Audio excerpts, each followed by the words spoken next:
L'étude d'aujourd'hui a pour titre « La prophétie de Jacob, l'avenir de la tribu de Joseph, deuxième partie ». Genèse chapitre 49, les versets 1 et 2.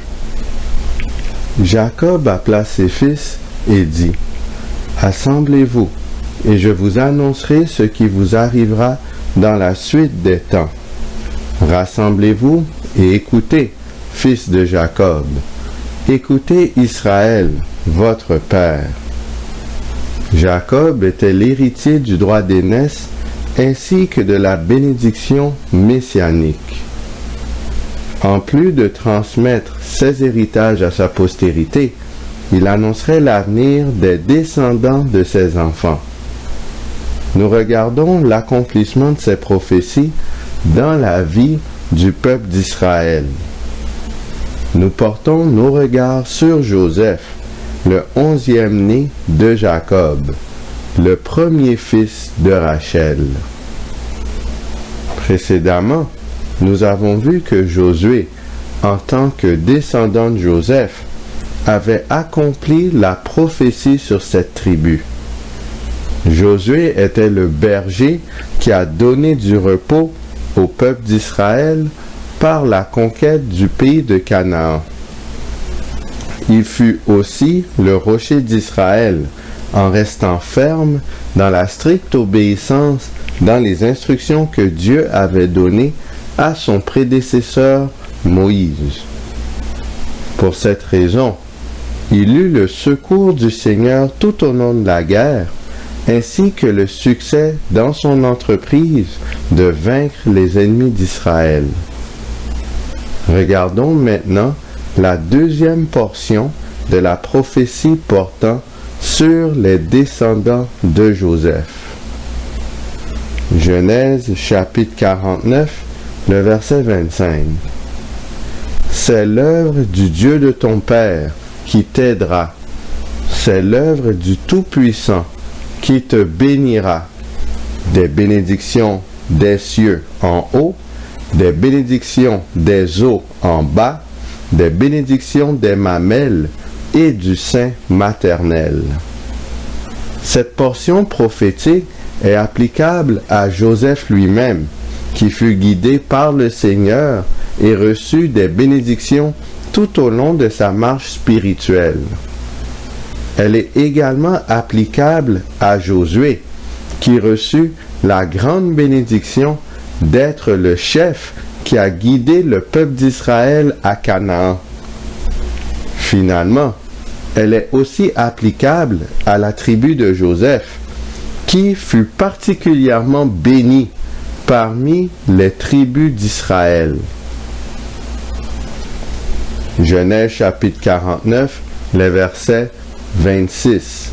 « Les bénédictions de ton père s'élèvent au-dessus des bénédictions de mes pères, jusqu'à la cime des collines éternelles, qu'elles soient sur la tête de Joseph, sur le sommet de la tête du prince de ses frères. » En quoi Joseph était-il le prince des autres fils de Jacob? 1 Chroniques chapitre 5, le verset 2. Juda fut, à la vérité, puissant parmi ses frères, et de lui est issu un prince, mais le droit d'aînesse est à Joseph. C'est Joseph qui avait reçu le droit d'aînesse comme héritage de la part de son père Jacob. C'est en ce sens qu'il est le prince de ses frères. Quelle part de l'héritage revient à la personne qui détient le droit d'aînesse? Deutéronome chapitre 21, les versets 15 à 17. Si un homme qui a 2 femmes aime l'une et n'aime pas l'autre, et s'il en a des fils dont le premier-né soit de la femme qu'il n'aime pas, il ne pourra point, quand il partagera son bien entre ses fils, reconnaître comme premier-né le fils de celle qu'il aime à la place du fils de celle qu'il n'aime pas et qui est le premier-né. Mais il reconnaîtra pour premier-né le fils de celle qu'il n'aime pas et lui donnera sur son bien une portion double, car ce fils est les prémices de sa vigueur. Le droit d'aînesse lui appartient. Le premier-né recevait la double portion de l'héritage parmi les descendants du défunt. Ainsi, suite à la conquête de Canaan, la terre que Dieu avait promis de donner en héritage aux descendants de Jacob, celui-ci fut partagé selon chaque tribu d'Israël. Le partage du pays devait donc se faire en considérant le droit d'aînesse de la tribu de Joseph. Les descendants de Joseph devaient recevoir une double part d'héritage, tandis que les autres fils de Jacob avaient le droit à une seule part tout au plus. Est-ce que cette norme a été respectée? Aussi, en quoi les descendants de Jacob étaient-ils spécifiquement bénis au temps de Josué où le pays fut partagé? Josué chapitre 16, les versets 1 à 4. La part échue par le sort au fils de Joseph s'étendait depuis le Jourdain, près de Jéricho, vers les eaux de Jéricho, à l'Orient. La limite suivait le désert qui s'élève de Jéricho à Béthel par la montagne. Elle continuait de Béthel à Luz et passait vers la frontière des Arkiens par Ataroth. Puis elle descendait à l'Occident vers la frontière des Japhlétiens jusqu'à celle de Beth-Horon la Basse et jusqu'à Gézer pour aboutir à la mer. C'est là que reçurent leur héritage les fils de Joseph, Manassé et Éphraïm. Tout d'abord, on voit que Manassé et Éphraïm, les deux premiers fils de Joseph, reçoivent chacun un territoire au sein des tribus d'Israël. Josué chapitre 16, les versets 5 à 9. Voici les limites des fils d'Éphraïm, selon leur famille.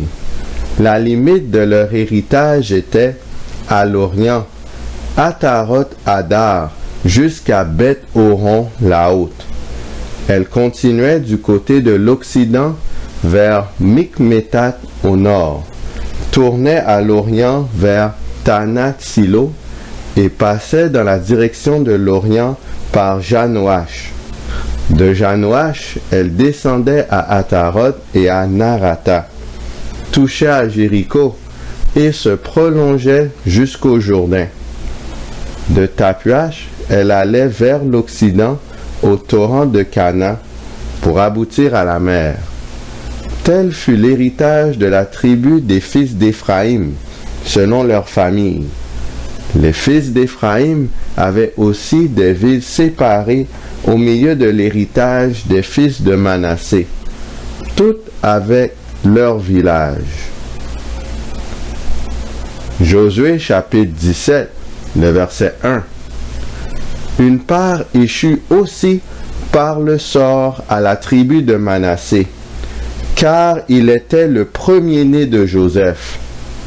Makir, premier-né de Manassé et père de Galad, avait eu Galad et Bazan, parce qu'il était un homme de guerre.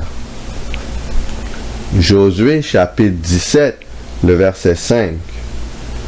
Il échut 10 portions à Manassé, outre le pays de Galad et de Bazan, qui est de l'autre côté du Jourdain.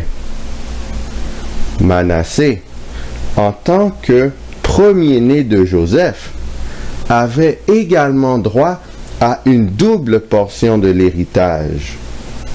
Manassé avait une part de territoire à l'est du Jourdain et une autre part de territoire à l'ouest du Jourdain. Quelle fut la portion de Manassé à l'ouest du Jourdain? Josué chapitre 17, les versets 7 à 10. La limite de Manassé s'étendait d'Azer à Mikmétat, qui est près de Sichem, et allait à jamais vers les habitants d'En-Tapouach.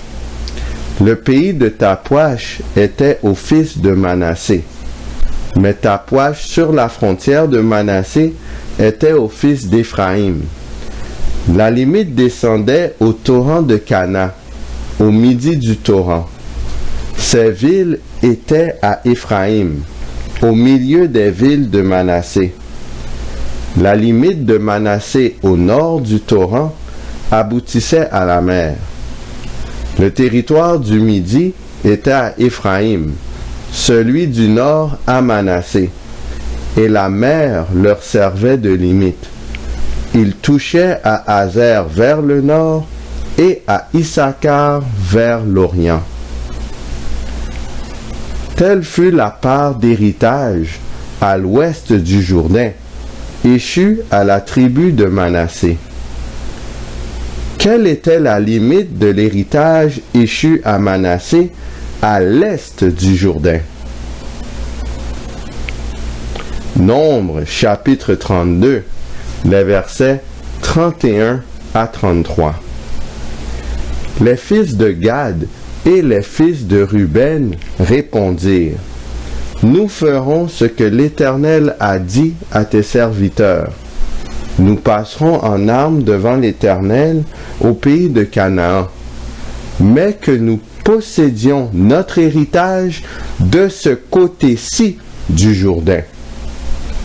Moïse donna aux fils de Gad et aux fils de Ruben, et à la moitié de la tribu de Manassé, fils de Joseph, le royaume de Sion, roi des Amoréens, et le royaume d'Og, roi de Basan, le pays avec ses villes, avec les territoires des villes du pays tout alentour.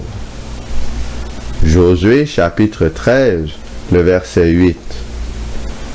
Les Rubénites et les Gadites, avec l'autre moitié de la tribu de Manassé, ont reçu leur héritage que Moïse leur a donné de l'autre côté du Jourdain, à l'Orient, comme le leur a donné Moïse, serviteur de l'Éternel. Nombre chapitre 32, les versets 39 et 40. Les fils de Makir, fils de Manassé, marchèrent contre Galad et s'en emparèrent. Ils chassèrent les Amoréens qui y étaient. Moïse donna Galad à Makir, fils de Manassé, qui s'y établit. Jaïr, fils de Manassé, se mit en marche, prit les bourgs, et les appela bourgs de Jaïr. Nobash se mit en marche, prit Kénat avec les villes de son ressort, et l'appela Nobash, d'après son nom. Telle fut la limite du territoire échu à Manassé, à l'est du Jourdain. Ainsi, la tribu de Joseph avait au total 3 portions de territoire, tandis que les autres fils d'Israël n'en avaient qu'une seule. Dans le cas des enfants de Lévi, aucune. Alors voici une image de la distribution du pays de Canaan selon les 12 tribus d'Israël. On voit tout d'abord Manassé ouest, ensuite à l'est on voit Manassé est, et juste au sud de la section de Manassé ouest on voit Éphraïm. Donc on voit 3 différents territoires attribués à la tribu de Joseph. Avoir 3 parts d'héritage est bel et bien une grande bénédiction. Cela étant dit, il y avait un autre élément qui montrait que la tribu de Joseph avait une bénédiction particulière. Nombre chapitre 26, le verset 2. Faites le dénombrement de toute l'assemblée des enfants d'Israël, depuis l'âge de 20 ans et au-dessus, selon les maisons de leurs pères, de tous ceux d'Israël en état de porter les armes. Avant la traversée du Jourdain et l'entrée en Canaan, Moïse devait effectuer le dénombrement de tout le peuple d'Israël, selon les tribus. Les Lévites ne furent pas comptés. Ce dénombrement donne une bonne idée de la population israélite lors du partage de Canaan.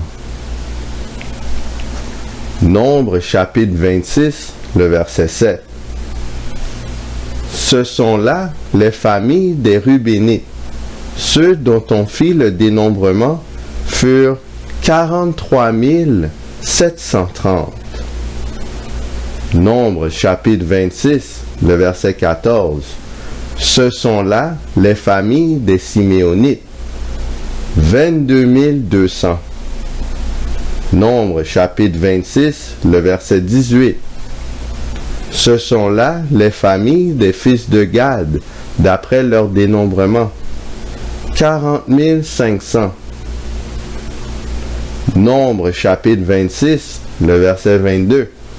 Ce sont là les familles de Juda, d'après leur dénombrement. 76 500.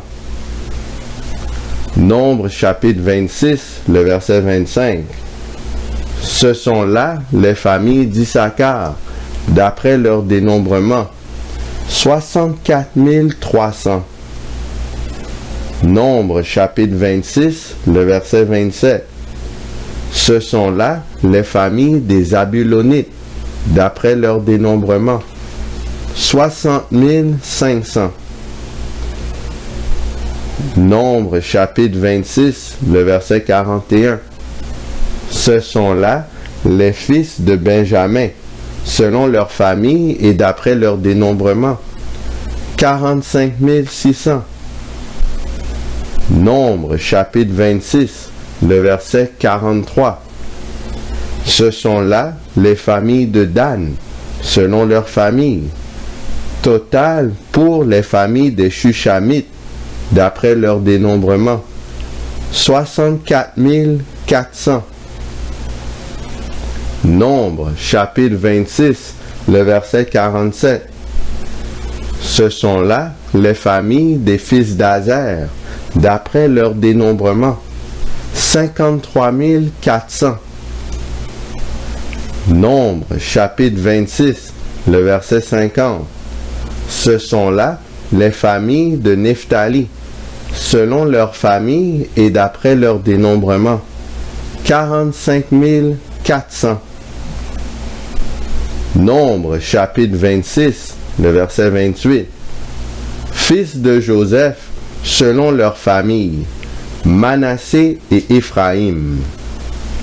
La tribu de Joseph, contrairement aux autres tribus, était comptabilisée en 2 groupes distincts, les fils de Manassé et les fils d'Éphraïm.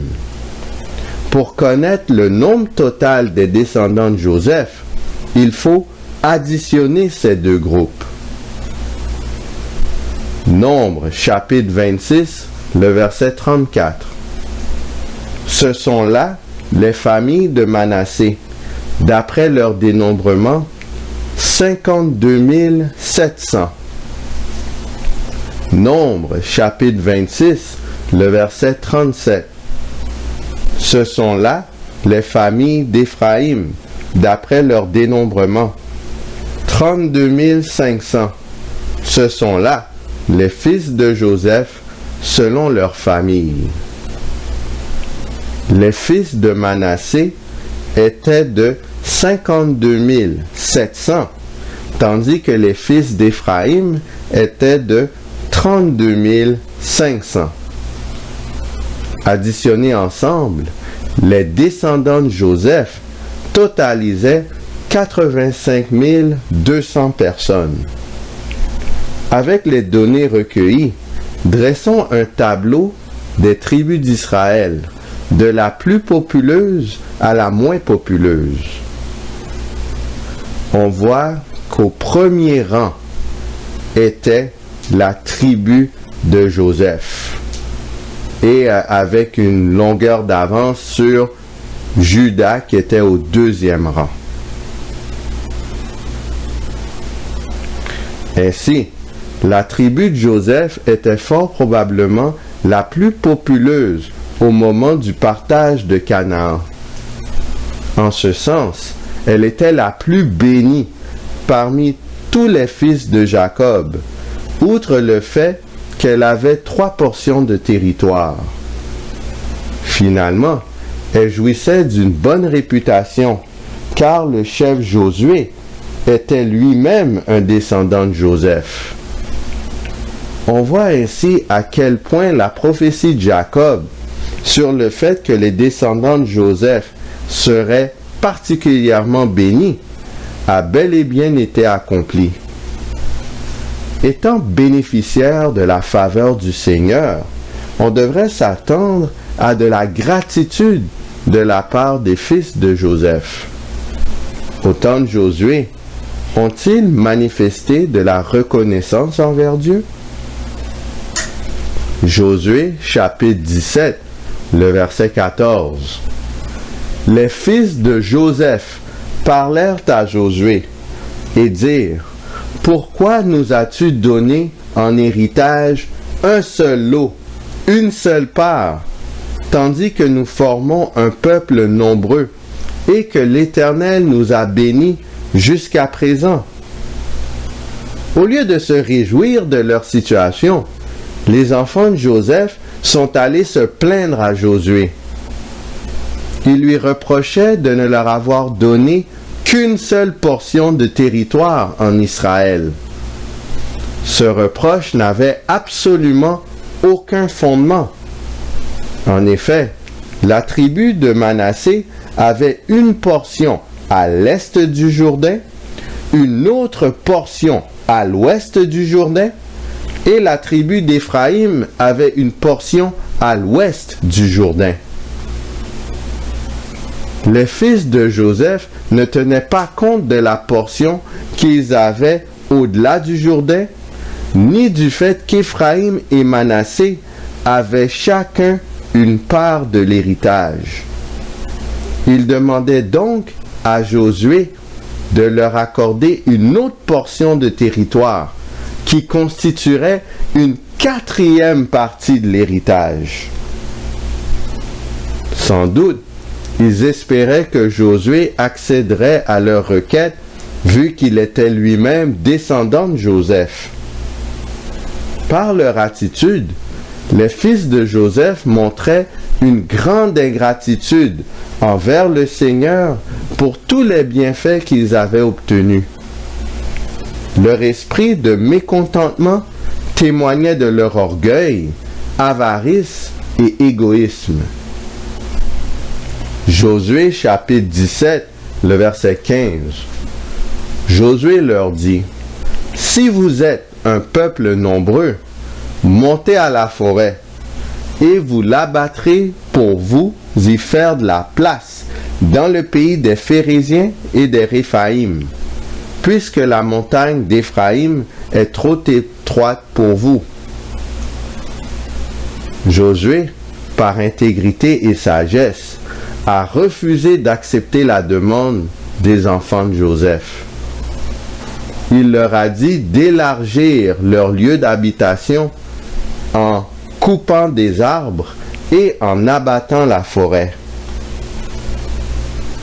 Essentiellement, il leur disait d'utiliser les bénédictions que Dieu leur avait données pour travailler à leur prospérité, au lieu d'avoir recours à une requête injuste. Josué chapitre 17, le verset 16. Les fils de Joseph dirent: la montagne ne nous suffira pas, et il y a des chars de fer chez tous les Cananéens qui habitent la vallée, chez ceux qui sont à Beth-Shan et dans les villes de son ressort, et chez ceux qui sont dans la vallée de Jizréel. Les fils de Joseph montraient une énorme hypocrisie. D'un côté, ils affirmaient qu'en vertu de la bénédiction divine, ils étaient trop nombreux pour s'établir à la montagne. De l'autre côté, ils manifestaient de la crainte envers leurs ennemis, alors qu'ils surpassaient toutes les autres tribus d'Israël en nombre en vertu de cette même bénédiction.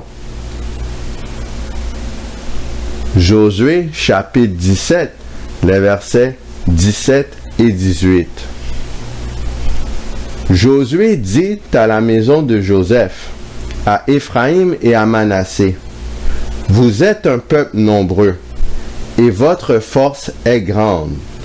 Vous n'aurez pas un simple lot, mais vous aurez la montagne, car c'est une forêt que vous abattrez et dont les issues seront à vous. Et vous chasserez les Cananéens, malgré leurs chars de fer et malgré leur force. Encore une fois, Josué est demeuré inébranlable, ferme comme un rocher. Il n'a aucunement cédé à la demande irraisonnable des fils de Joseph, malgré son appartenance avec cette tribu. Il a ainsi démontré une intégrité et impartialité exemplaires.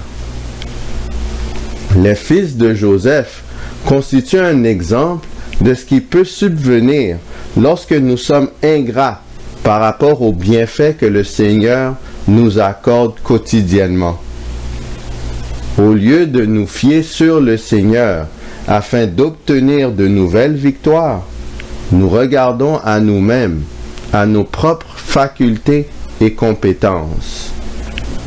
Nous courons le danger de devenir orgueilleux, avares et égoïstes, tordant ainsi les bénédictions que Dieu nous a données.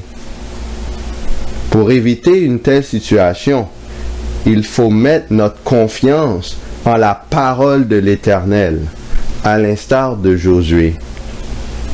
Nous devons rester fermes dans les principes et les instructions du Seigneur, peu importe les circonstances.